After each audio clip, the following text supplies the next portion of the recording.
Welcome to the troubleshooting guide for VTube Studio. Let's go over step 3, validating your files. Validating files is the next step to try before really getting down and dirty into the troubleshooting process, and it also might save you some headache.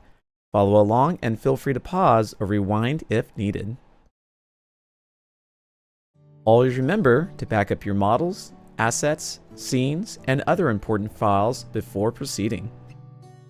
Right-click on VTS in Steam, go to Manage, and back up the game files.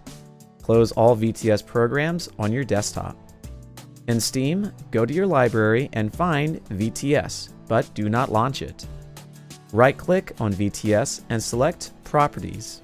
Go to Installed Files and click Verify Integrity of Software Files. Wait for the process to finish. If it says all files successfully validated with no errors, then the issue is elsewhere.